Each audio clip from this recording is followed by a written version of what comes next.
A ver, les voy a presentar a quien encontré por cielo, mar y tierra para hablar con nosotros. Es un experto mundialmente reconocido en mejorar la memoria, la optimización del cerebro y el aprendizaje acelerado. Aparte, después de que una lesión cerebral infantil lo dejara con problemas de aprendizaje, Jim Kwik creó estrategias para mejorar drásticamente su desempeño mental. Ha sido entrenador mental para atletas profesionales, para líderes políticos, magnates empresariales, clientes corporativos como Google, Virgin, Nike, Zappos, SpaceX, GE, 20th Century Fox y hasta Naciones Unidas. Él ha trabajado para Singularity University, la Universidad de Harvard, y es autor de uno de los libros más vendidos en la historia del New York Times. Se llama Limitless: Upgrade Your Brain, Learn Anything Faster, and Unlock Your Exceptional Life. It sounds so fantastic. We were waiting for a pill, Jim, not for a book. Yeah, there's no magic pill, but there is a magic process. There is a magic process. Hay un proceso mágico, aunque no hay una pastilla mágica, de cómo ser ilimitado, de cómo darle un upgrade a tu cerebro para aprender lo que sea más rápido. So, since this is the first time we've spoken to you, you had cerebral lesion when you were younger, and that's how you started developing a way to better the way your mind works. Correct. I had a bad accident when I was 5 years old, Okay. a traumatic brain injury. And from there, I had pretty severe learning challenges, poor concentration, no focus, poor memory. It took me 3 years longer just to learn how to read. When I was 9 years old, a teacher pointed to me in front of the whole class and said, "That's the boy with the broken brain." And it was one of the big challenge. So all through schooling, I had these challenges, and I don't know who could relate, but just too much to learn, too little time, not enough focus. You read something, forget what you just read. You learn something, you forget it a day or two later. And so my mission is showing people how to improve their brain so they could have their best future. Okay, I'll be going back from the Spanish to English only, so don't freak out. Pero dice Jim que cuando él tenía 5 años tuvo un accidente y tuvo un daño cerebral.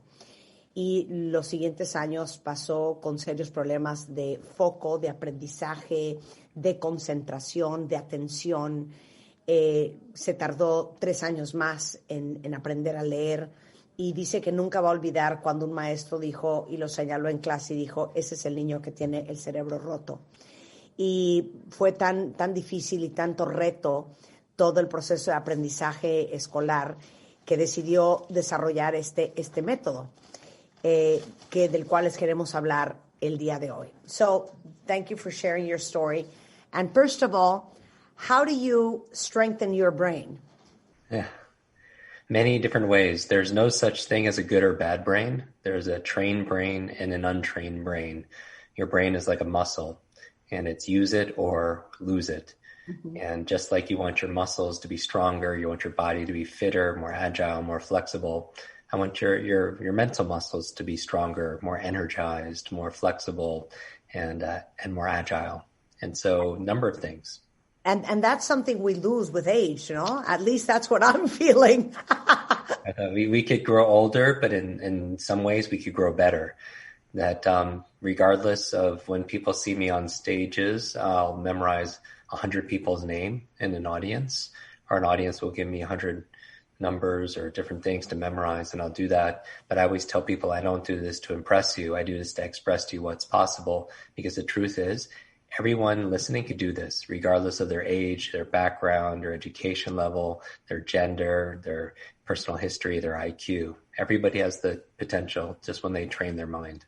Qué cosa más impresionante. Dice que él cuando da conferencias es capaz de aprenderse, por ejemplo, 100 nombres de la audiencia o 100 números, y no lo hace para presumir, lo hace para demostrar que esto lo puede hacer cualquiera, no importando su sexo, su edad, su condición social, su nivel educativo. Y dice que el cerebro es como cualquier otro músculo en el cuerpo. El cerebro es algo que, no importando tu edad, si lo ejercitas, si lo entrenas, si lo maximizas, te va a responder tal cual fuera un músculo como cualquier otro músculo del cuerpo. So where do we start, my friend? Yeah. So we did a lot of research for this book. We've discovered more about the human brain in the past 10 years than the previous 1,000 years combined. And so a number of quick tips, and I'll go through them. And I encourage everyone just to write some things down. Okay. Number one, a good brain diet. There are certain foods that are very good for your brain. Avocados, very good. Blueberries, berries are good for the brain. Broccoli, coconut oil, eggs, the choline in eggs, very good for your brain. Green leafy vegetables like kale or spinach. Fish like salmon or sardines, very good for your brain. Mm-hmm. Turmeric. Yes. Turmeric is wonderful for your brain also as well. Nuts like walnuts or almonds. The walnut looks like a human brain. And here's a fun one, dark chocolate, not milk chocolate, but dark chocolate is good for your brain. Because of what? Yeah, it's generally what's good for your mood is going to be good for your mind, but not the milk chocolate, not a lot of sugar, but there are certain antioxidants in dark chocolate they call it neuronutrition. Wow. Yeah. Now, obviously, I have to ask you what's not good for your brain, but we'll come with that after I translate to Spanish what you just said. Dice, si ustedes quieren maximizar su cerebro, tienen que empezar con la dieta. Les voy a dar una lista de los mejores alimentos para el cerebro. Aguacate, extraordinario. Todos los berries, buenísimos. Los blueberries, por ejemplo.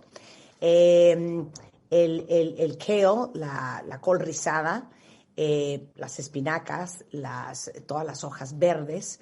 Las almendras, buenísimo. Los pescados fríos como el salmón, como las sardinas, la cúrcuma, extraordinario para el cerebro, el huevo por la colina, que es extraordinario también. Y le digo que igualmente debe de haber, pues que todos estos tienen, digamos que nutrimentos, muchos tienen omegas, pero tienen nutrimentos para el cerebro. Y le digo que igualmente debe de haber una lista. Y importantísimo y lo más divertido, el chocolate negro. No el chocolate con leche, pero el chocolate negro es, normalmente dice, lo que te sirve para tu estado de ánimo es también bueno para tu cerebro. Chocolate negro, el chocolate oscuro, extraordinario. Debe de haber una lista de qué es lo peor para el cerebro. Are there any like real bad food for the brain? Yeah, processed food, heavy processed food, fried food, high sugar foods. Yeah, all the delicious things that taste good sometimes. But everything in moderation. So, but generally reduce processed food and high sugar. Sugar is not good for the brain. So even if each time you eat sugar, you feel like a super high. Yeah, it's a super high and then super low. A super low. Dice, los alimentos pésimos para el cerebro, toda la comida procesada, la comida altamente azucarada, la comida frita, la comida muy grasosa, pero en general todo lo procesado. Y claro, el azúcar es fatal para el cerebro y aunque sientes esos picos alucinantes para arriba, la verdad es que luego eso baja y no son buenos picos para el cerebro. Okay, so number 1 is what you eat. Yes. Okay, number 2. Number 2 is reducing negative thoughts, reducing that negative self-talk that we have. You can learn many strategies for remembering people's names or to give a talk from memory. But if your brain is like a supercomputer and your self-talk is a program it will run. So if you tell yourself, I'm not good at remembering people's names, you will not remember the name of the next person you meet because you program your supercomputer not to. A lot of people will come to me and they'll say, Jim, I'm too old. Jim, I have a horrible memory. And I'll say, stop. If you fight for your limitations, you get to keep them. If you fight for your limitations, you get to keep them. So a positive self-talk is good for the brain. And that's like what we do every day. That's part of like almost a habit. Yeah. So part of it is your mind is always eavesdropping on your self-talk. And so you want to keep it encouraging and positive, be supportive of your best self. Sometimes when we say, oh, why does this always happen to me? Why am I not smart enough? I always do this. Then it becomes more self-fulfilling. But your self-talk is a program the supercomputer runs. Yeah. Dice, lo más importante de todo, y este es el segundo punto, es lo que te dices a ti mismo. El cerebro es como una supercomputadora y básicamente en los pensamientos negativos o esta conversación negativa que tendemos a tener todos en el cerebro todos los días se vuelve la forma en que tú programas tu supercomputadora. Entonces, si tú eres una persona que dice, es que yo nunca me acuerdo de los nombres, es que yo imposible que me recuerde un teléfono, a eso estás programando tu computadora automáticamente a hacer y es así de mágico. Ahora sí que se vuelve como una profecía autocumplida y una programación absoluta de las cosas que te continúas repitiendo y repitiendo y repitiendo en el cerebro. Ahora sí que las cosas por las que peleas son las cosas con las que te vas a quedar. Entonces tú sigues diciendo a tu cerebro que no eres bueno para esto, que no eres bueno para otro, y va a ser imposible que pienses lo contrario.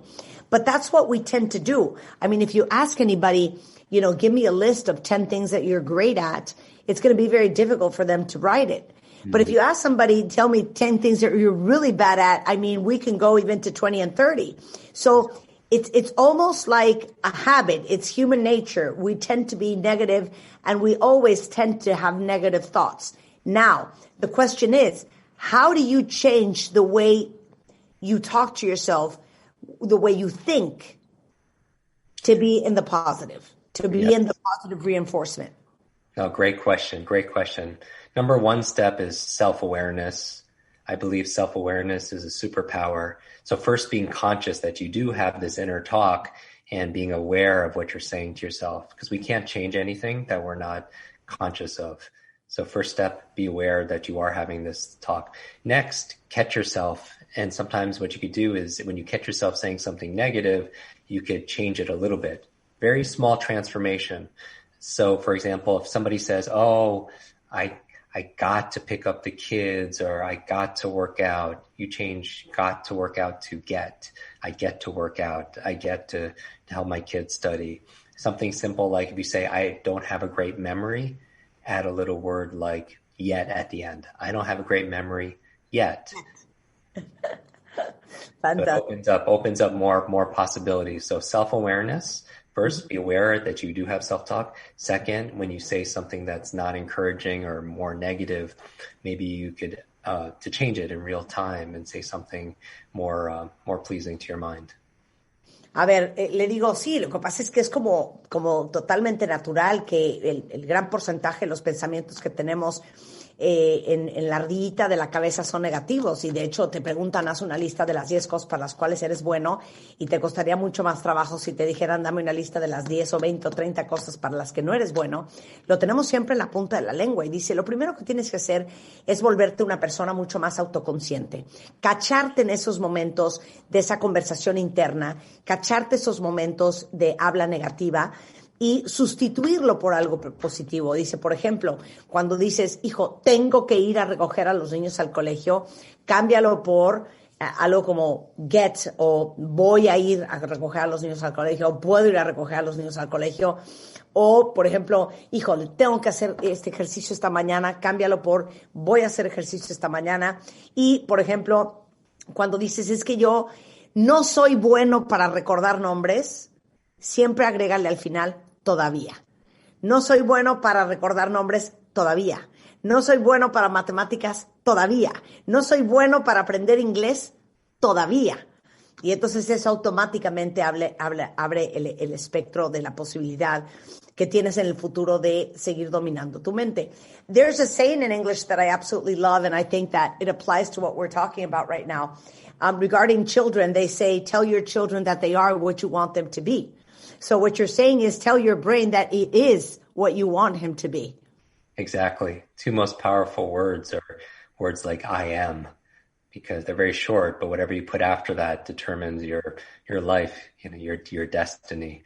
Very important to manage positive encouraging self-talk. Okay, number 3. Number 3, exercise. Exercise. As your body moves. Body or the brain? Yes, you exercise your body. What's good for your heart is good for your head. And so I don't just mean working out 3 times a week. I mean moving all day, throughout the day. And the number one reason we have a brain is to control our movement. And as our body moves, our brain grooves. As our body moves, our brain grooves. And when we know that when people exercise, they create something, it's called brain-derived neurotropic factors. It's like fertilizer for the human brain to grow stronger.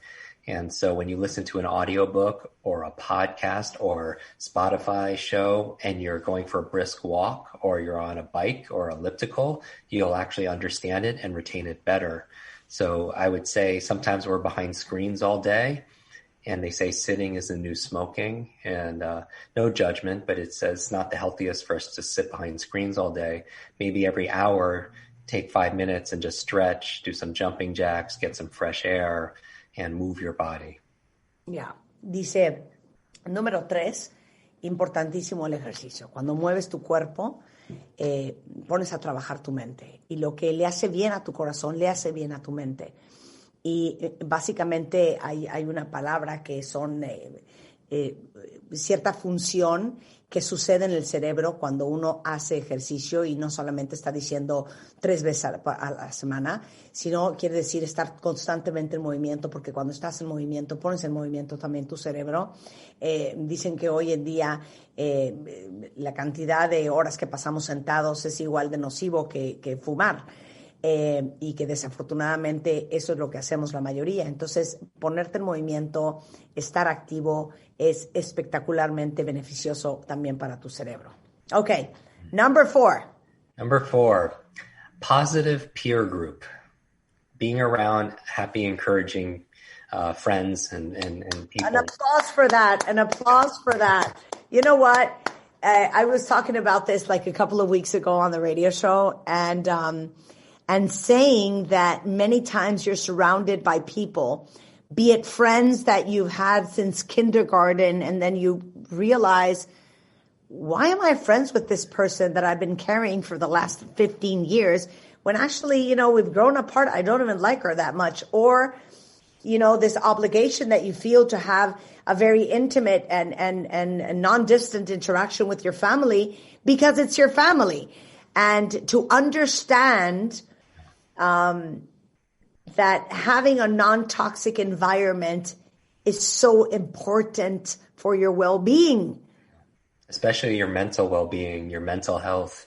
Who we spend time with is who we become. Who we spend time with is who we become. We start imitating the attitudes, the feelings, the emotions, the habits, the routines, the thoughts, the words of the people we spend the most time with. And so they say we're the average of the 5 people we spend the most time with. So we should be very careful. It's not just our neurological networks, it's our social networks. And so you want to be careful, and just, you can love your family, you can love people, but they might not be your peer group, the people that you give them the power to affect how you feel and about yourself and about your work and everything else. So yes. People, spend time with good people that nourish you, and because what you nourish flourishes. Qué fuerte lo que acaba de decir, porque le digo que hace un par de semanas estábamos hablando del tema de lo importante que es revisitar quién es la gente que te rodea y quién es la gente que te acompaña en la vida, porque al final uno anda cargando con la amiga de la infancia que dices, yo ¿por qué sigo siendo amiga de esta persona? Con quien no tengo absolutamente nada en común, o de repente gente de tu familia que te sientes obligado a tener una relación más cercana de lo necesario porque es tu familia y es gente que no te hace bien, y lo importante que no es estar rodeada de un ambiente tóxico.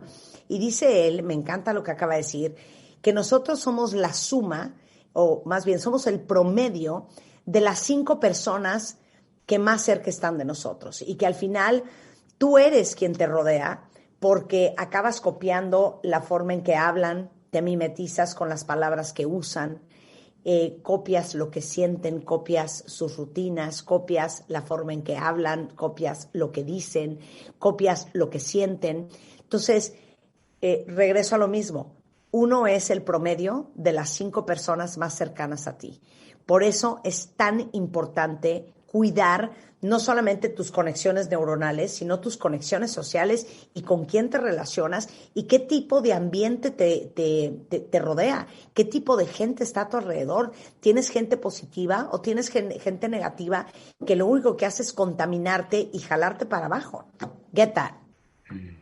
Can we do a commercial break? Yes, please. Ok, vamos a hacer un corte comercial. Estamos hablando con Jim Kwik, autor del libro Limitless, Upgrade Your Brain, Learn Anything Faster and Unlock Your Exceptional Life, aprendiendo cómo fortalecer tu cerebro y cualquier cosa más rápido. Al volver. Marta de Baile, al aire, por W Radio 96.9. Hacemos una pausa. Estamos hablando con Jim Kwik. Él es experto mundialmente reconocido en la mejora de la memoria, la optimización del cerebro y el aprendizaje acelerado. El libro se llama Limitless, Upgrade Your Brain, Learn Anything Faster and Unlock Your Exceptional Life, que ahorita se los vamos a poner en Twitter por si alguien quiere comprar el libro. Pero estamos tratando primero de entender cómo hacerle para fortalecer el cerebro. Obviamente tocamos 4 puntos de 8 muy importantes, pero no quiero que se me acabe el tiempo sin que nos dé una miradita muy rápida de cómo se aprende más rápido. Cualquier cosa. Pienso en los que dicen, es que te lo juro que el inglés no me entra ni por la cabeza. No vuelvan a decir eso. Acuérdense de poner al final la palabra todavía. Pero ¿cómo puedes aprender más rápido un idioma, una habilidad, lo que sea? Entonces, can we talk about how to learn faster? Yes, very much so. And this fast method that does not translate exactly to Spanish, but I get the gist of it. Yeah. F for forget, A for active, S for state, T for teach. Is that it? Yes, correct. So let me say it in Spanish. La palabra fast, y digamos que las siglas en inglés significarían la F es para olvidar, la A para estar más activo, la S para estar en cierto estado y la T para enseñar. Okay, shoot, Jim. Yes, forget, first step. And when you want to learn faster, temporarily forget what you know about subject so you can learn something new. Some people learn slowly because, oh, I know this already, and they don't learn something new. So you have to empty your teacup so you can put something new in there. Also forget, besides subject, forget about distractions. Very important. Some people, they try to multitask. They go from one to another, one back and forth, and it actually is not really effective. It takes time, anywhere from 5 to 10 minutes to regain your focus, new activity. Also, it makes more mistakes. They see doctors who try to multitask, they make more errors. And number 3, it uses more energy. You have this brain glucose. Every time you switch from one thing to this, and you do this, and emails and social media, and then you use up a lot of energy. And so it makes you have that brain fatigue, that mental tiredness. So the F is forget subject and forget distractions. Okay.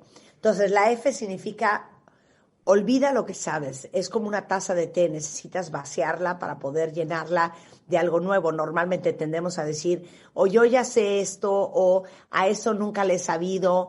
Y entonces, lo que ya tenemos aprendido, digamos que es un estorbo, un obstáculo para aprender cosas nuevas. Segundo, la falta de foco o la distracción. Dice que lo peor que puedes hacer es creer que eres multitaskero. Porque cuando uno está haciendo varias cosas a la vez, no solamente quemas más rápido la glucosa que tienes en el cerebro y pierdes la oportunidad de usar lo que sí tienes para enfocarte en lo que sí te quieres enfocar. Y eso te tarda entre 5 y 10 minutos para regresar a tu atención totalmente enfocada a lo que sea que quieres aprender y tratar de evitar a toda costa cualquier distracción. ¿Ok? ¿Eso queda claro? Venga. Letter A for active. Active. So you want to learn faster.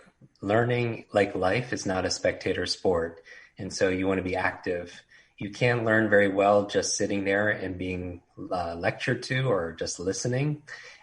Faster learners, they are active. So what do? They could take notes because they say within 2 days of learning something once, just hearing it on a show or reading it in a book, 2 days, 80% is forgotten. So yeah, 80%. And so taking notes, very important. Also, asking questions is being more active. Asking questions. How am I going to use this? What does this mean? How do I apply this? When will I use this? Put it in schedule. Any way to become more active in your learning is going to help you to learn it better. Ok, cualquier forma que tú puedas utilizar para ser más activo en tu proceso de aprendizaje te va a ayudar. Increíblemente, escuchen esto. El 80% de lo que aprendiste se te olvida a los 2 días.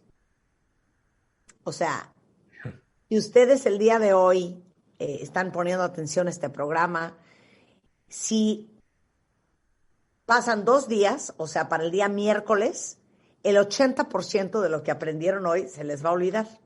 Entonces, ¿cómo hacerle para que se te grabe lo que estás aprendiendo? Ser mucho más activo. Por ejemplo, tomar notas, escribir lo que estás aprendiendo, escribir los bullets.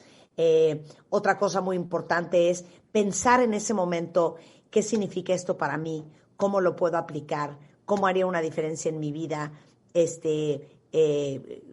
tratar de desmenuzar el pedazo de información.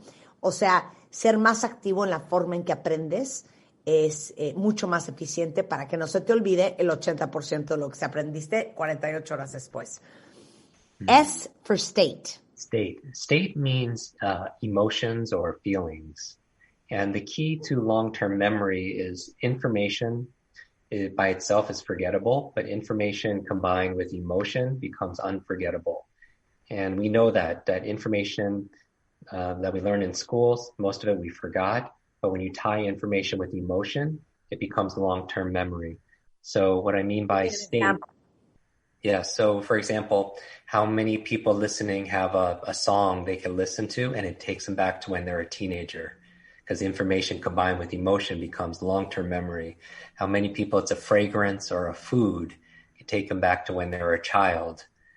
So that's power of your emotions. So S is state, means emotions. You want to add emotions to what you want to remember.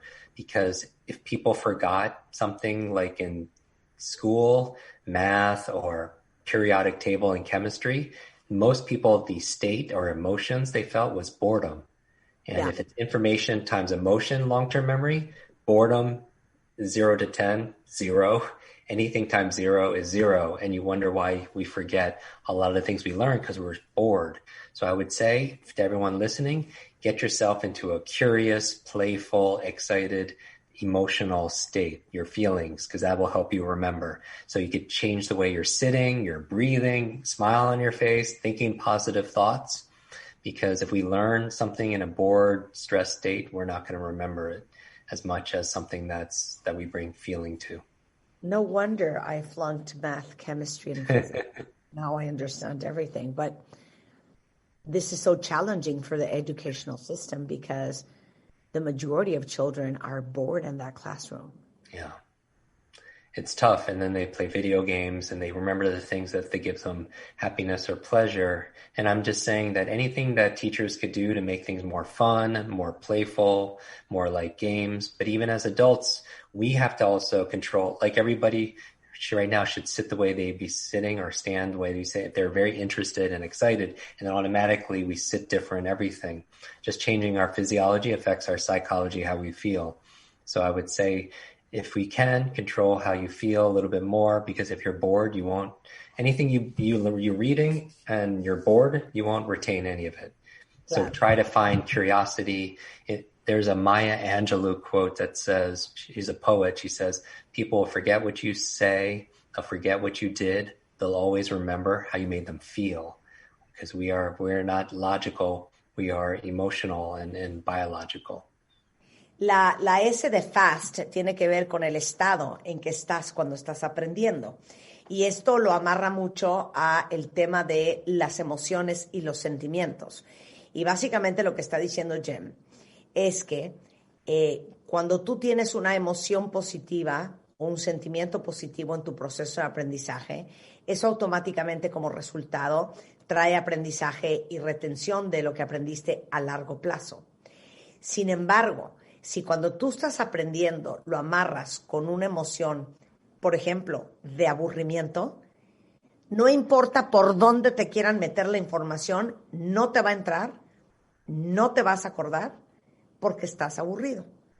Entonces, lo importante de ponerte en un estado de interés, de curiosidad, de ganas de querer aprender, porque si estás en otro estado, hasta en cómo estás sentado, hasta en cómo está la postura de tu cuerpo, hasta cómo estás respirando, automáticamente eso va a afectar la forma en que retienes la información que estás tratando de aprender. Entonces, le digo yo que qué preocupación, porque la mayoría de los niños en los salones de clase están aburridísimos y luego les metemos unas palizas porque el niño no se acuerda nada de lo que aprendió en matemáticas. Y le digo que yo ya entendí por qué yo volé química, física y matemáticas, porque me la pasaba aburridísima. Y lo importante que es, por ejemplo, para la gente que enseña, hacerlo divertido, hacerlo ameno, hacerlo interesante, para despertar esas emociones positivas que hacen que ese aprendizaje se fije y se grabe en tu mente. Very interesting. Very interesting. And you know what, Jim? People who have attention deficit disorder, we tend to get bored very easily, faster than any normal person. So this applies, even more to all of us. Very much so. Very much so. It's important that we could do the best we can to control our focus. And one of the ways we do that is controlling that self-talk. And when you ask a new question, it helps you to focus. Questions are like magnets that bring the answers to you. So if you're asking, what's the best use of this moment, right? Or how do I make this moment even more magical? Or how can I apply what I'm learning right now, right? It helps to direct our focus. Nobody has perfect focus.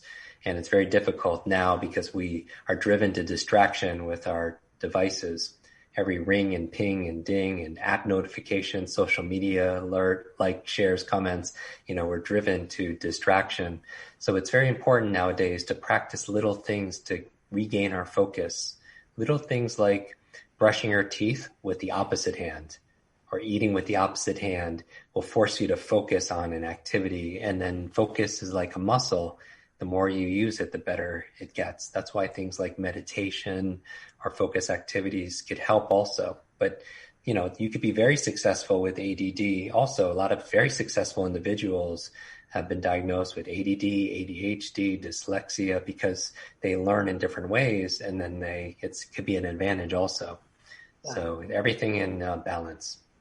Le digo que es particularmente difícil para la gente que tiene déficit de atención, que tiene déficit de atención con hiperactividad, dice él, hasta dislexia, porque tendemos a aburrirnos mucho más que cualquier persona normal. Y dice lo importante que es practicar la buena emoción y justamente estar muy atentos a cuál es el diálogo interno y cómo logramos aprender a enfocarnos. El foco es como un músculo que entre más lo ejercitas, más poderoso y más fuerte se vuelve.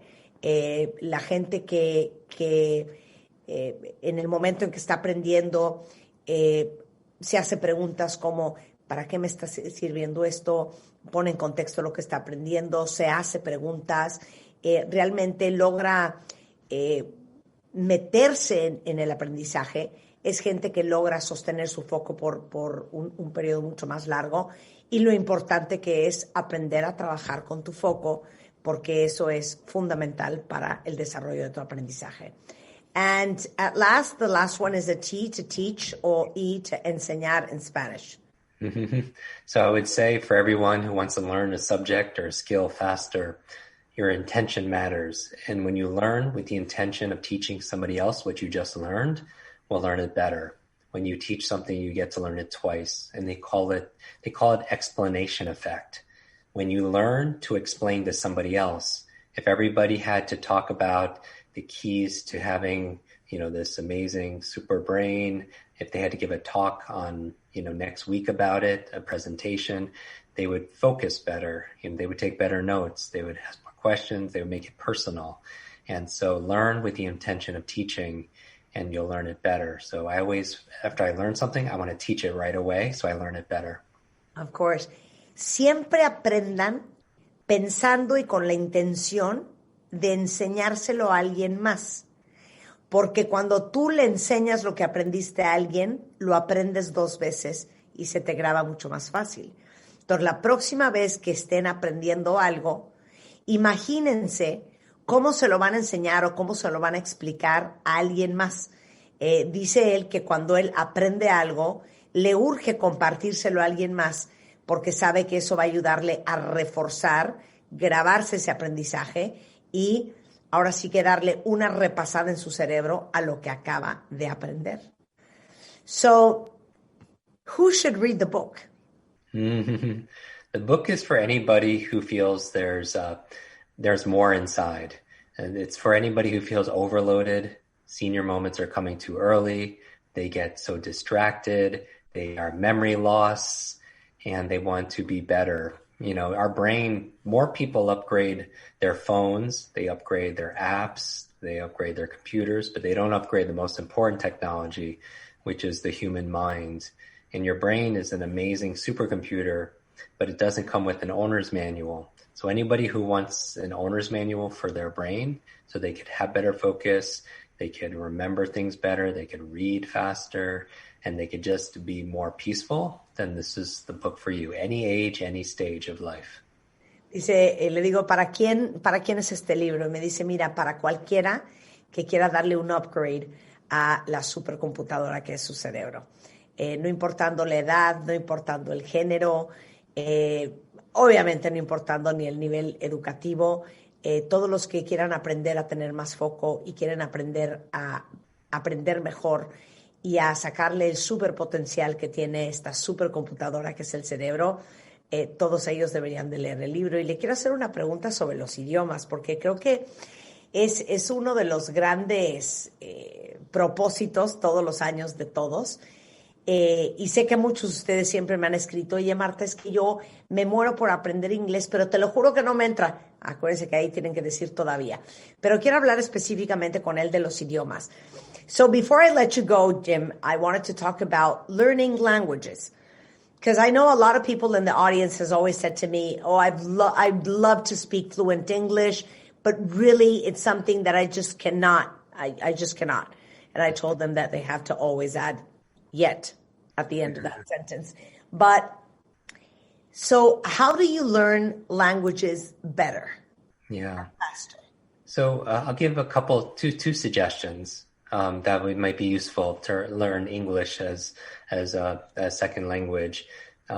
First, it's called word substitution.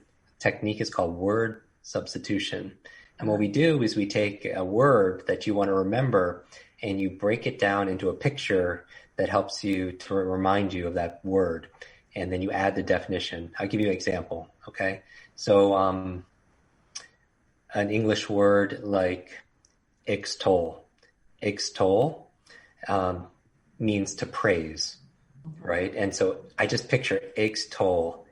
I see eggs in a toll booth. Mm-hmm. And then after I go through the toll booth, all the eggs, they praise me. Or I go through a toll and I pay with eggs and then they praise, right? So you build it into the word. So you take the word, you come up with pictures that sound like that word, and then you add into it a story with the definition. And it's a wonderful way to learn better. Like if I wanted to teach somebody Spanish on the other side, if I wanted to talk about brain food and I think about eggs, right? Huevos. I would take that word and turn it into a picture. Waves and O's. I imagine I'm walking on the beach and I see all these waves and with these O's on them and I throw eggs into the O's, right? Mm-hmm. How do you say butterfly in Spanish? Mariposa. Mariposa. So for me, I would make a picture of that. I see Mary posing and and a big butterfly comes and takes a picture with her, you know? And then that's how I make stories, English, Spanish, you know, French, you know, to say Chinese, ni hao ma, you know, how are you? I'm going to say, how are you to somebody, and they say ni, a garden hoe, and someone's ma. You know, I make stories by taking the names of the words and turn them into pictures. So very, just kind of a fun way, but it's a lot easier to remember information when you could turn it into an image, because we think in pictures. So whether it's, you know, eggs or butterfly, or if it's English words, you know, like extol, you could say mitigate. Mitigate is a word, means to lessen. I say gate. I see a big mitt on a gate, and it's hurting it, so I push the mitt off and I lessen, you know, its pain, something like that. So I just make pictures and with the words that I... And stories. Stories. Makes me remember it better. Que cómo se aprende más fácil un idioma. Y dice, mira, cuando uno quiere aprender palabras nuevas, la técnica que yo tengo es que creo historias e imágenes alrededor de esas palabras. Por ejemplo, la palabra extol, que es E-X-T-O-L, que es una forma de adular a alguien. Dice, ¿cómo me acuerdo de esa palabra? Extol. Suena a huevos, eggs, toll, a lo mejor una, ¿cómo se llama? ¿Cómo se llama cuando pasas una caseta de pago? Y entonces me imagino un huevo en una caseta de pago, porque así se traduce en inglés, extol. Y esa palabra seguramente nunca se me va a olvidar. O pensemos en ¿cómo se dice mariposa en español? Y dice Mari, pensemos en una persona, posa, pensemos a esta mujer que se llama Mari, posando, y no se me va a olvidar, yo que no hablo español como primer idioma, nunca se me va a olvidar la palabra mariposa.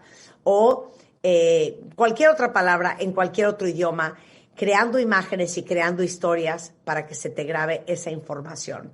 So that is the biggest tip. Yeah, there are numerous things you could do. Also, certain music will help you to remember languages better.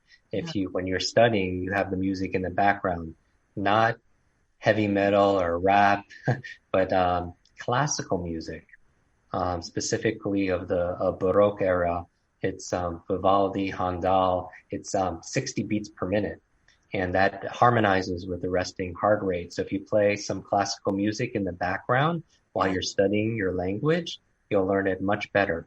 Wow, si escuchas música clásica, que son 60 beats por minuto, que es a la velocidad a la que bombea el corazón en reposo, es mucho más fácil que se te grabe información, no rap, no rock pesado, nada de eso, pero música clásica, sobre todo de la época barroca, como puede ser Vivaldi o como puede ser Händel, es buenísimo. Les recomiendo muchísimo que lean el libro si les encanta lo de la mente humana, por eso invitamos hoy a Jim Kwik. Se llama Limitless, Upgrade Your Brain, Learn Anything Faster and Unlock Your Exceptional Life. Se los pongo ahorita en Twitter para que vean la portada del libro. Y si ustedes quieren contactar con Jim, es Jim Kwik, es JIMKWIK. En Instagram, en Facebook, y es jimkwik.com. My friend, thank you so much for being on the show and for sharing your knowledge with us. Oh, gracias. I will, gracias, lovely, gracias, muy bien tú muy bien. I will post the book so everybody can get a hold of it and become limitless. Thank you. Thank you, Jim. Take care.